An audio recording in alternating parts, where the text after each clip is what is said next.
Hello everybody. Today's quick video is to make sure that everybody understands how to progress in the gym. Meaning how to make sure that you're actually getting stronger, getting the stimulus that we're trying to provide for you within your workout. So everybody of course gets their own individualized prescription, but the themes as far as how it is written and the principles for that are generally going to be fairly consistent. So first thing that I like to think of is make sure you understand and know tempo, okay? So I've done a bunch of videos on tempo, so just look for those videos for a further explanation of that, but don't disregard tempo. And we've talked about why a whole bunch of different times, but we know that tempo is 100% very, very important. So as far as weight selection for an exercise, just make sure that you're selecting a weight that you can adhere to the tempo almost exactly. The only time that can go wrong is if you choose a weight that's way too easy, that you're like, well, as long as I can control tempo, this weight's super easy, that's fine. No, we want a really challenging weight that you can continue to adhere to the tempo. So that leads me kind of to my next point, is the repetition range. We've also talked about repetition range in previous videos, but I want to kind of make sure that we understand that as well. So for most people, and most people I work with are beginners, intermediates, and a few advanced athletes, but for most people you'll have a fairly big repetition range. For example, we'll say between 12 and 15 repetitions. So that of course means if I select a weight and in my first set, I can do all 15 reps at the prescribed tempo, that probably means that I can do some heavier weight with maybe less repetitions. Still going for 15,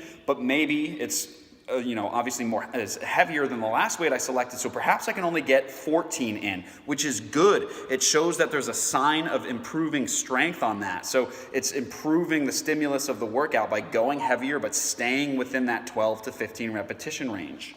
On that same point, you might have a rep range for a dumbbell press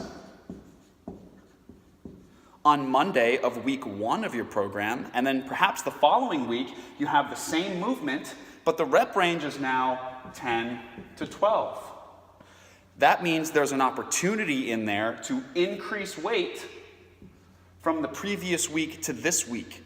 Where a prescription can go wrong, or somebody's interpretation of that prescription, is if you use the same weight you used the previous week for less repetitions the next week. That means, you're not progressing, and we're not kind of having an understanding around we need to go heavier, albeit less repetitions potentially. You can perhaps go for a number of weeks increasing weight with the same repetition range. So your goal is always to lift as heavy as possible, adhering to the tempo and the repetition range, which leads me to my next point. The feeling of the weight. We have to know that the work is hard, and we have to feel for hard work.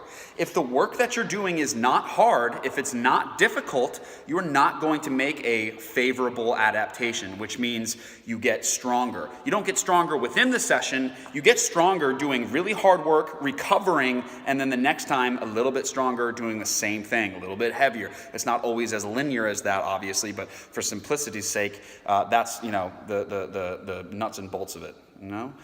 Anyway, as far as feeling, let's say again I have a repetition range, 10 to 12. If I'm going for my 12th repetition and my repetition still looks like this at the end of the rep range, way too easy. The last repetition, the last 2 to 3 reps should be really tough, but still adhering to that principle of whatever the tempo is. Again, we can't just bust out repetitions, 9, 10, 11, super easy. No, we should be 9, 10. It should be really, really tough. The first reps, sure, maybe they're tough, but you're moving through them and you're not as fatigued, okay? But then as we get through the set, again, we have to brace harder, we've got to take in bigger breath, and all that kind of stuff. That means hard work. And that also might mean that form goes out the window just a little bit. So it's not required that you have perfect form 100% of the time. Sometimes we might have to waver a little bit from that form to make, again, a favorable adaptation. We need to be able to do that to get stronger.